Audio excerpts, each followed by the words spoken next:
Hi everyone. In this video, I'm going to be taking a look at the Redeemer and going over all the things that are currently known about this ship.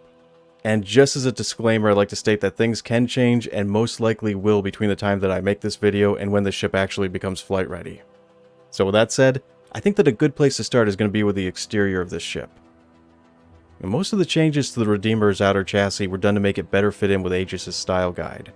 But other than that, except for some minor details, it still looks about 95% the same as it does in its original concept artwork. The biggest change that they've done to it is that they've increased it in size, and it had to grow because the original design didn't account for physicalized components. Another interesting change is that the cockpit now has a glass bottom window just like with the Hawk and the Valkyrie. And I found that this can be a really handy option to have, and it's even more useful if you're using a head tracker. This is because you can just tilt your head down to see the area that's immediately right in front of and below your ship. The Redeemer has lots of large maneuvering thrusters, 2 retro rockets, 2 main engines, and a number of auxiliary thrusters that have been integrated into the tail of the ship. And then it's got the rotating vector-lock twin-nacelle engines on top of that. So it's got a lot of thrust power that's been aimed in all of its 6 degrees of movement. The devs have already stated that they want this ship's handling to be somewhat like a Vanguard or a Freelancer, although everything about its thruster size to weight ratio seems to indicate that the Redeemer has the potential to be a fast and very maneuverable ship for its size.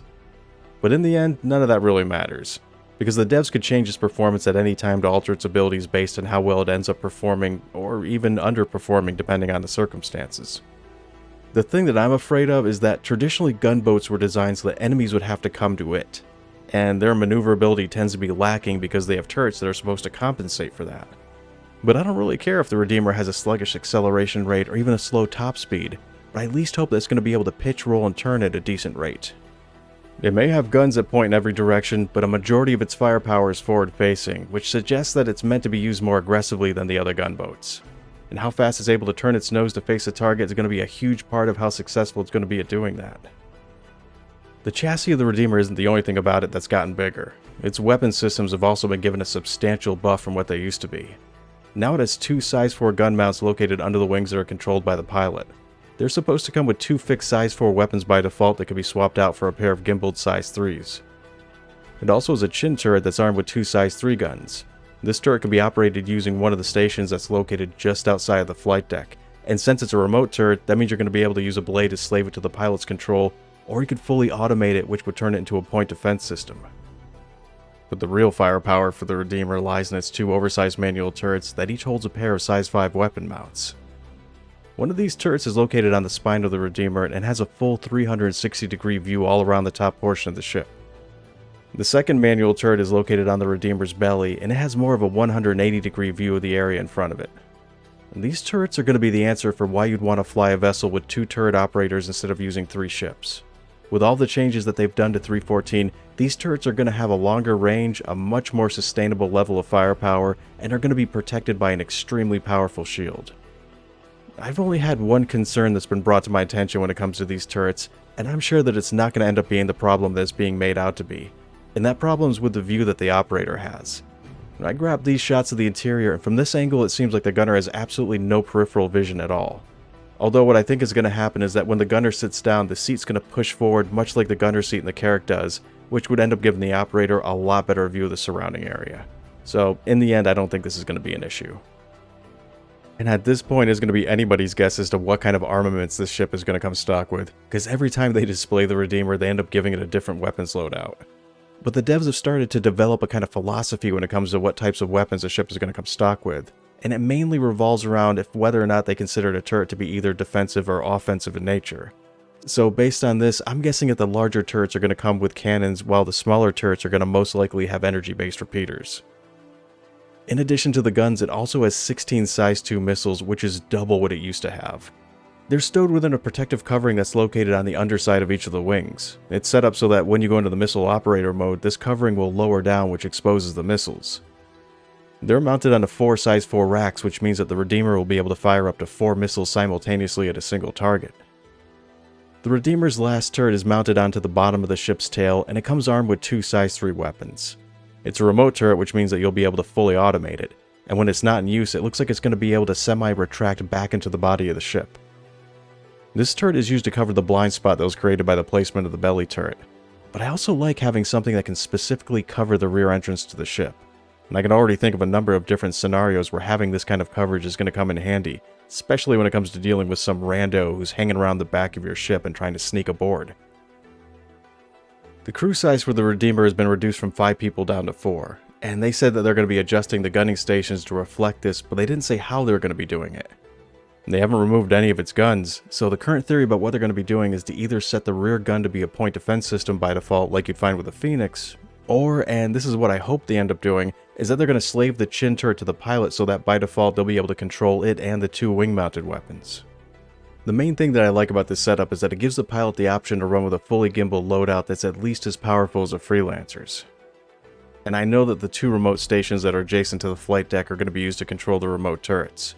But this setup that I just described could at least give the pilot the option to control the front turret as long as it didn't already have a gunner sitting in the remote turret bay. This will be just like how the remote turret works for the Super Hornet, which lets the pilot control it as long as the co-pilot isn't using it. Another change that they've done to this ship is with the landing gear. They've gotten rid of the 2 wheels that used to extend out from the bottom of the vector nacelles, and yet even after losing 2 of the 6 previous bits of landing gear, it still now feels like it's more stable than it was before. I think that's because the old landing gear looks small and stubby in comparison to the rest of the ship. And now they seem like they've been scaled up in size so that they're more capable of supporting something that's as big as the Redeemer.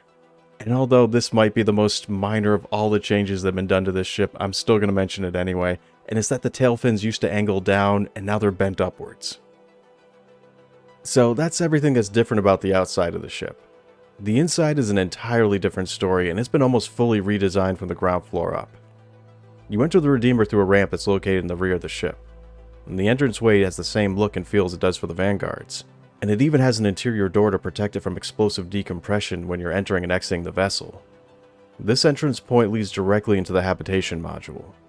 The first thing that you'll notice about the interior is that it's been completely kit-bashed from assets that came from the Vanguard. And I don't mind this at all.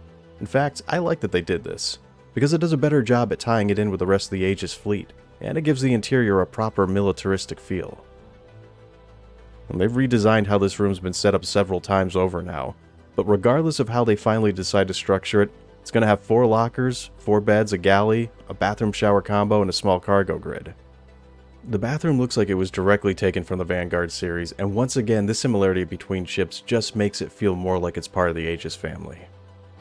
The 4 wall lockers gives each member of the crew their own space that's set aside for storing personal items. The beds are used for logging in and out of the game from. This is going to let you run with a permanent crew of up to 4 people. And they're also going to double as escape pods, which if you look at the port and starboard sides of the Redeemer, you'll see a set of panels that marks the spots where they're going to be jettisoned out of the ship from. It has a kitchen area that once again was directly taken from the Vanguards, which takes up the entire forwardmost section of this room, and it looks like it's going to be big enough to handle feeding at least 4 people. And it also has a small maglock grid that's recessed into the wall which can hold up to 2 SEUs of cargo on it. Being able to hold this small amount of cargo may not seem like much to some people, but it opens up a whole new world of possibilities when it comes to the types of missions that this ship could be used for. And after the new building blocks inventory system is put into place, players will be able to put empty containers into this spot, maglock them down, and then use them for additional storage. The devs have also said that they plan for this lower portion of the ship to be modular, but to what extent or how modular they plan on it being has not been defined yet. If you take a look at the old model for the Redeemer, this room is where the original drop seats were located. It had an exit in the floor, a bit of a convoluted way for the gunner to get into the belly turret, and a half flight of stairs that led to the upper deck. Overall, I really like all the new changes that they've done to this part of the Redeemer. It just seems to flow a lot better now, and it's packed with more stuff, and yet feels like it's more open at the same time. This room also has a ladder that's been recessed into the wall of the ship that leads up from the habitation room and into the upper deck. And it seems like this ladder is going to have a similar looking airtight partition that separates the 2 floors just like the one that the Hercules has. And I like how the devs are thinking ahead about what the effects of explosive decompression are going to be and how it's going to have a chain reaction between all the rooms that don't have some way of separating them from one another. The ladder from the habitation room directly connects to an armory that's located on the upper platform. This armory has a weapons locker on it, 2 components cabinets, 2 computers, and 4 jump seats. The jump seats are set up 2 to a side with each pair flanking an avionics unit. The avionics are now being called computers, and this is where you'll be installing blades that could be used to automate turrets and upgrade a number of the ship's various systems. The Redeemer is still listed as having 2 medium-sized computers, and I don't know how many slots they'll come with by default because they can range anywhere from 1 to 4, But regardless of whatever that number ends up being, you'll always be able to upgrade a computer from whatever it is to its maximum capacity, which will be 4 slots per computer. And since the Redeemer has 2 computers, it would have a maximum total of 8 slots. The lower deck is located on the forwardmost part of the ship. The first thing that you'll encounter after you've stepped down onto the lower platform is an access port that leads to the ventral turret. Flanking each side of it on either wall is an auxiliary crew station that can be used to access the various functions of the ship from. If you continue going on towards the flight deck, you'll come to the remote turret bay. It has 2 gunner stations, each one flanking the entrance to where the pilot seat is located.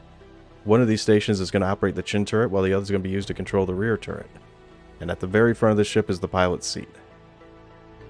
In the rear of the upper deck is the components room, and this is where you'll find that a majority of its components are being housed. They've done a lot of changes to the number of and size of the components that the Redeemer has. So far, its radar, shields, power plant, and coolers have all been upgraded from 2 mediums to now each being a single large component, although it still has 2 medium-sized computers and a single medium-sized quantum drive. You will also be able to find the entrance to the upper turret located in the ceiling of this room. This used to be where the rec room was located in the older version of the Redeemer, but when you really think about it, you haven't lost much, and quite frankly, it was the one thing that didn't seem to go with the overall design of the ship in the first place. The beds are now located below deck, as well as the galley, the bathroom, and the cargo storage, so all you've really lost is the TV and a table. And for all we know, these things could be added back in later on as part of the ship's customization options, which would leave it up to the player to choose to either leave things as they are, or to try to remake them as they were. I love the direction that they're going in with this ship. It's retained a lot of the features that the old design had, and it's also been given a buff in nearly every way. It has a lot more of a militaristic feel to it now, and they put a lot more thought into the way that its interior has been structured. Its cargo capacity has been nerfed a bit since the initial design, but once again, this is something that doesn't bother me in the least. After all, the Redeemer isn't a cargo hauler, and I don't intend to use it as such.